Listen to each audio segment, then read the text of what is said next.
everybody. Welcome to another week. I hope that your week is going well. So we have a lot to talk about today. I want to start kind of piggyback off of our lecture or our podcast last week on holistic hypertension, how to manage that.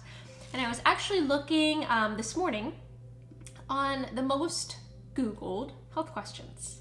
So flu symptoms, so far number one. It's the time of the year for that.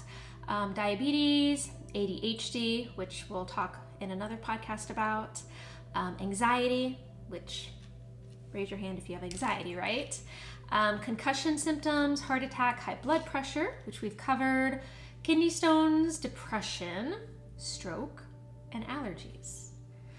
So with a lot of those symptoms or diagnoses, they're based in inflammation. And inflammation has been the buzzword for quite a while.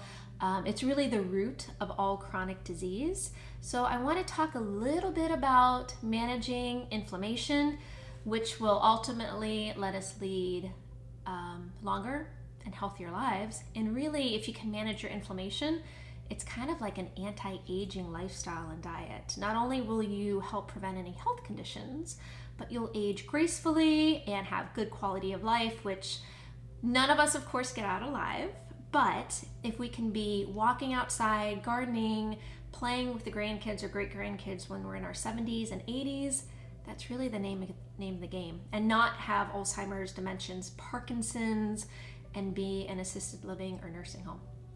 So I want to talk about that, and I know this is going to spark a lot of questions from you guys, which I'm really looking forward to.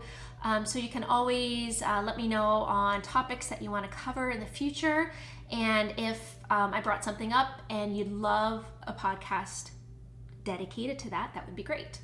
So of course we know there's things that we can control in our life and our health, and there's things we can't.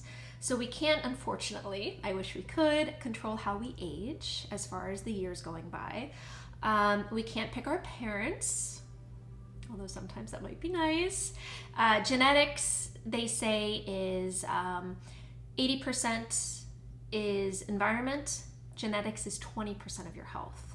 So if you were dealt, say, a bad genetic card, research shows that that's 20% of your health.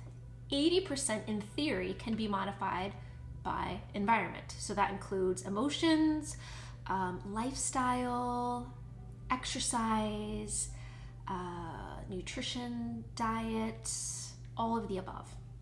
So that's really what we want to do. We want to add years to our life by making smarter food choices and just healthier life options. And as I said earlier, when we started this podcast series, there's always good, better, and best. So you kind of want to settle into where you're the most comfortable.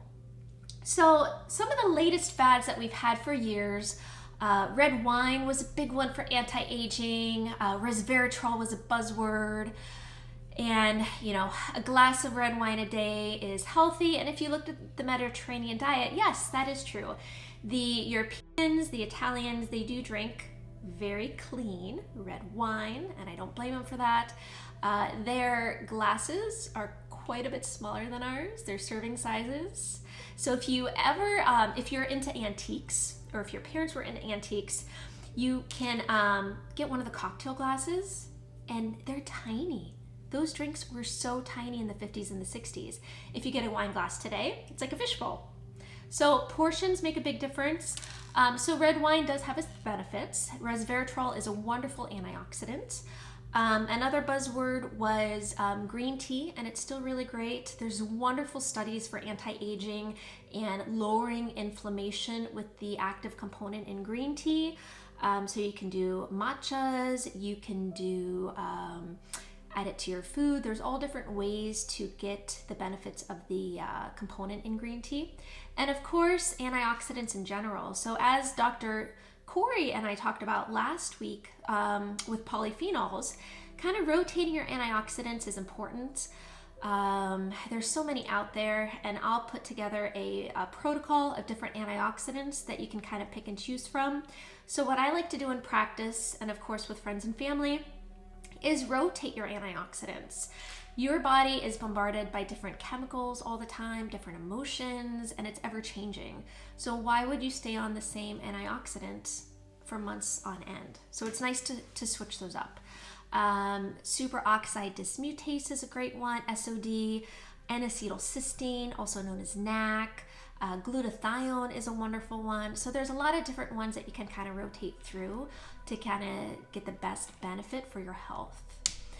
So what we've seen, and what one of my favorite books of all time is, and what I recommend to patients, it's a little bit older, but it's The Blue Zones. So this book actually looks at the different blue zones. So cultures that have had the longest living people, centurions, and the most centurions. So the author actually explored these cultures and picked different traits of each one. So they cover Costa Rica, there's American blue zones, the Okinawans have very long living individuals, the Sardinians, no surprise with that. And there's just great take-homes on how to incorporate some of these characteristics of their environment or their diet into your lifestyle. Again, there's good, better, and best. You can't live in Ohio like an Okinawan, but if you can kind of take bits and pieces from each of the cultures, that might kind of round out your diet and your lifestyle and promote more of a centurion,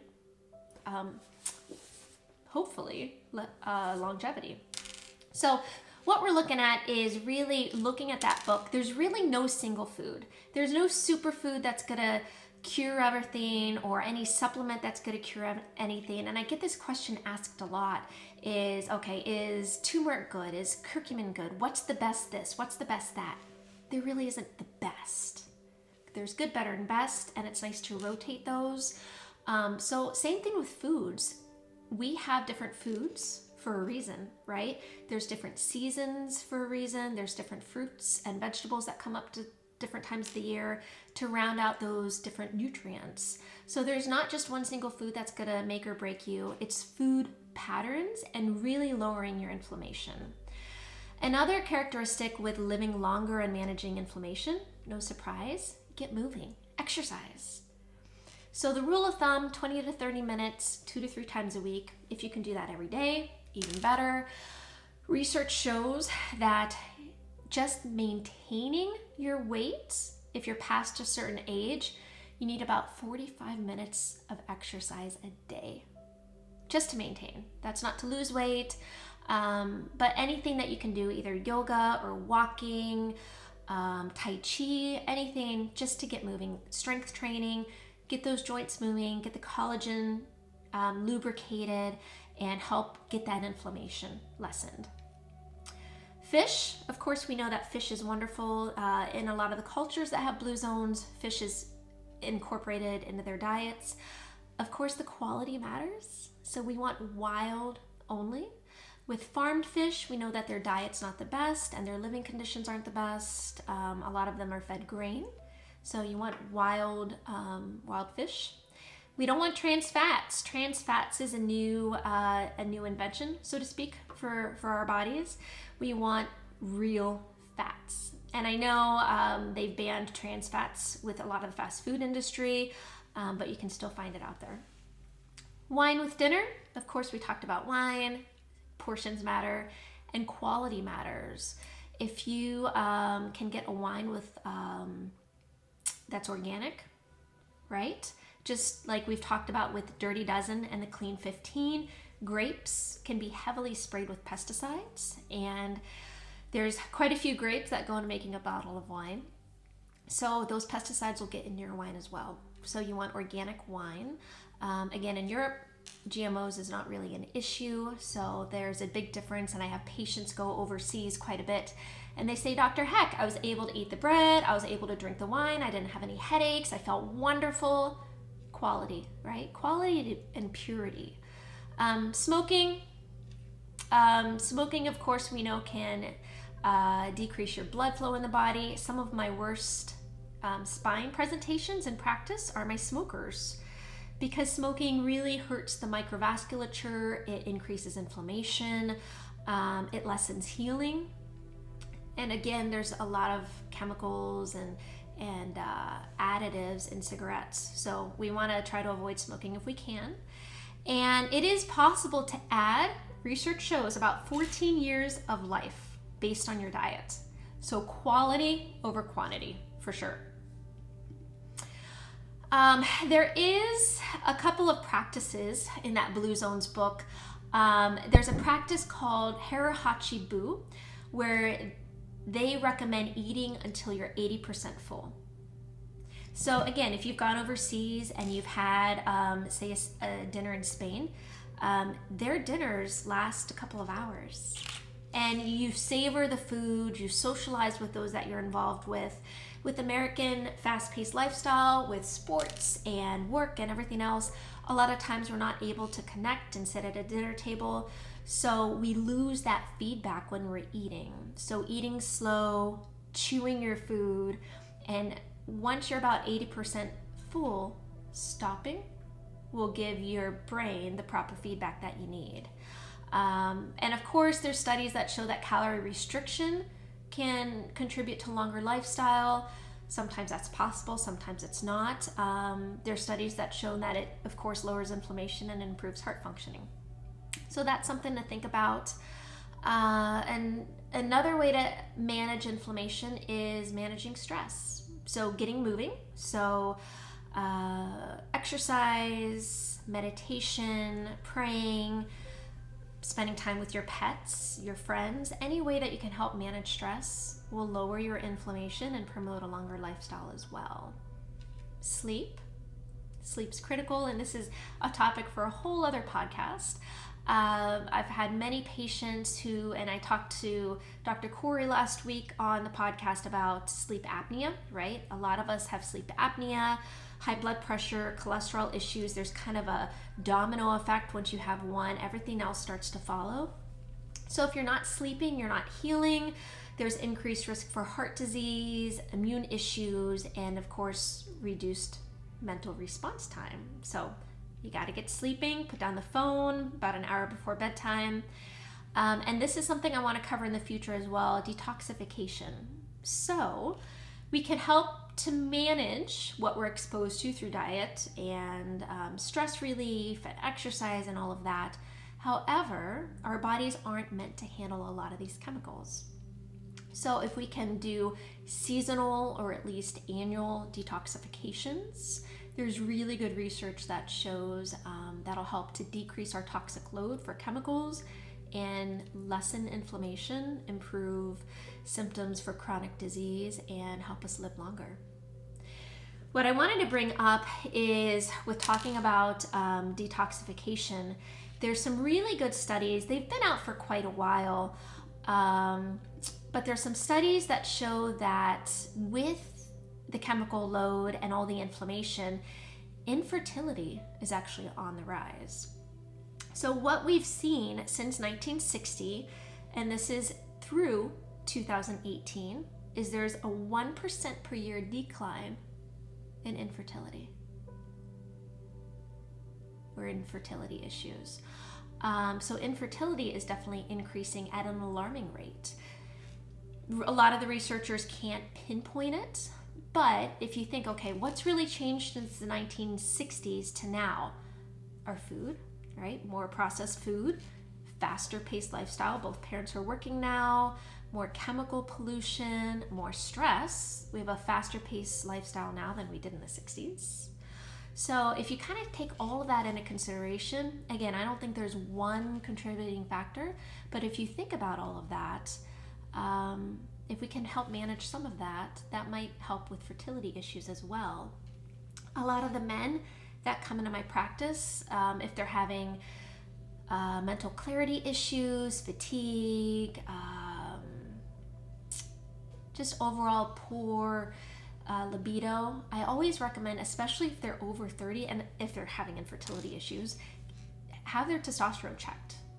And I know we covered in our last podcast about testosterone.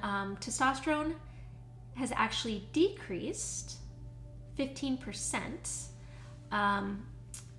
since 1987. So let me rephrase that. There's a study that shows that if you were 65 years old in 1987 versus if you're 65 years of age now in, well, the 2002, this is a little bit of an older study, but if you're the same age in those times, in 2002, you'd have a 15% lower testosterone level. Again, researchers don't know why, and we know that testosterone is decreasing more and more.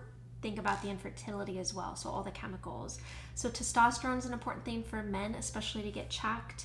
And then the other interesting thing that we've seen with connecting with testosterone and infertility issues are these forever chemicals. Again, we can help limit some of that through food, but there's studies coming out that shows that we have forever chemicals in our clothing. And as we sweat, those chemicals get absorbed in our body just like a lotion would.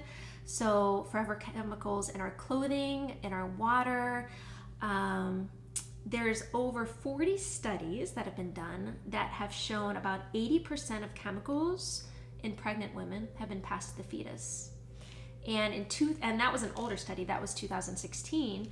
In 2022, we have 98% of us have forever chemicals in our blood. So managing our diet, doing some detoxification, all of that is really important to not only lower inflammation, lower the risk of chronic disease, but age gracefully and age well. So besides diet, what else can we do, right? One of my favorite things for helping manage inflammation, and also it's a great anti-aging hack, is red light therapy.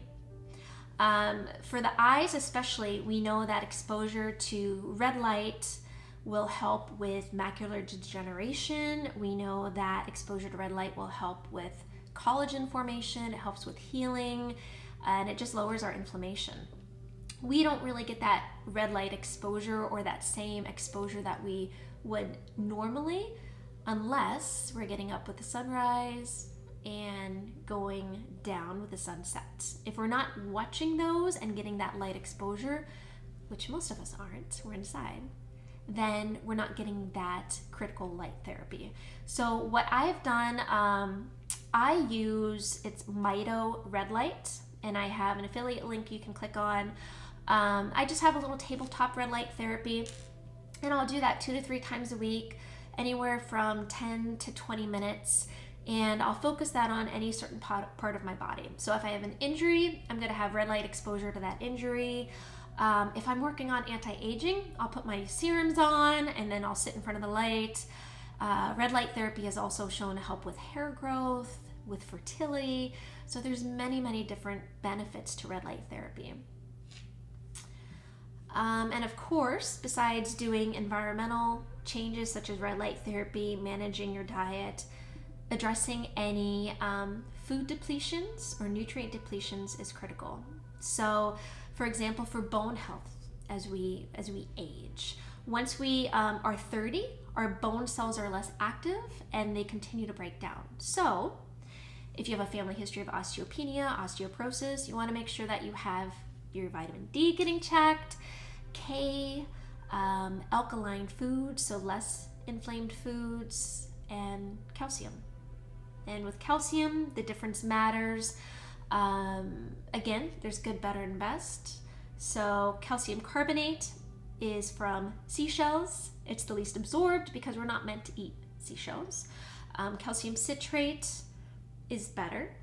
And then the best is it's MCHC, which is short for microcrystalline hydroxyapatite calcium. So it's basically ground up bone. Our body can see it. It recognizes all those components. It's well absorbed, and we can use it to help with our own bone formation. Right off the bat, a few foods to help with longevity and inflammation. Olive oil, and a really good quality olive oil. We know that monounsaturated fats have lower rates of heart disease and cancer. The polyphenols help with age-related diseases. Yogurt. Yogurt's one of the great ones. If you look at European cultures, yogurt is consumed very frequently, and they make their own yogurt, which would be great in a perfect world. But if you can eat clean yogurt, yogurt is good for the gut because of the bacteria. My favorite, and we use in our house, is Stonyfield. With Stonyfield, I really like that because they add the bacteria in at the end of production, versus a lot of the yogurt companies add the bacteria in the beginning, and we don't know how many are viable at the very end of production. And then you consider shelf life and everything else. So Stonyfield's what we use in our house. We use unflavored and just add honey or maple syrup or berries, whatever you like. Fish, we've talked about fish, wild fish, of course, with those omega-3s, and we'll talk in another podcast about the importance of omega-3 fatty acids. With our standard American diet, we have more omega-6s, which is, of course, more inflammatory. So omega-3s are great. Wild fish for cholesterol and heart arrhythmias, which, of course, atrial fib is on the rise. So that's really important to consider. Chocolate's a great antioxidant, and it has great flavonols for blood vessels. It lowers blood pressure, and I'm not talking about Hershey's milk chocolate. Good quality 70% and over chocolate or cacao is wonderful for dementia, type 2 diabetes, kidney disease, and another one is nuts. Eating nuts has shown to give you an extra 2.5 years of your life, right? Good quality nuts. Keep your nuts in the fridge because they're made of fats, and fats, if they're left at room temperature for a long period of time, can oxidize, so you want to keep them in the fridge. They have unsaturated fats, which have similar benefits to olive oil, and of course they're high in various vitamins and minerals and phytonutrients. Brazil nuts, for example, are great for the thyroid. They have high selenium, so a couple of Brazil nuts a day would be great for you. We've talked about wine. And then the other one is blueberries specifically, but really any kind of berry. Blueberries have been shown to increase balance, coordination in old age, and it helps to mitigate inflammation and oxidative stress related to memory and motor function. With berries, right? Dirty dozen, clean 15. So berries fall into that category where you want them organic. And this time of year, it might be hard to find organic berries. So if you can't find them, frozen would be a good option. If I can't find organic, we just don't eat them that week. So hopefully, those are some good things to kind of consider and think about for managing inflammation and helping with anti-aging. And then just as far as other options for healthy inflammation levels, and really just healthy eating for beginners. So if you are hearing this and you're like, okay, so what's one thing I can start with? Maybe one thing you can start with is watching healthy sugars. So start looking at your label, and if it is a processed food, if it has sucralose, which is an artificial sweetener, aspartame, any of those neurotoxins, you probably want to avoid those. There's a great book I recommend to a lot of my patients. It's a little bit older, but it's by Dr. Blaylock. He's an MD, and it's called Excitotoxins. So this one's really good because he talks about MSG, aspartame, and a lot of artificial sweeteners, how they cause brain damage, right? My mom, when I was 6, maybe 6 or 7, had a brain tumor. And that was quite a while ago. She had her surgery in Pittsburgh. And at that age, it's kind of scary. You don't know what to expect. And you have to consider 30 plus years ago, doing brain surgery was not as fine-tuned as it is now. But I do remember one thing her surgeon told her 30 plus years ago is do not consume any artificial sweeteners because that could cause the brain tumor to come back. Now, my mom is still alive and well. She is 82, and no issues since then.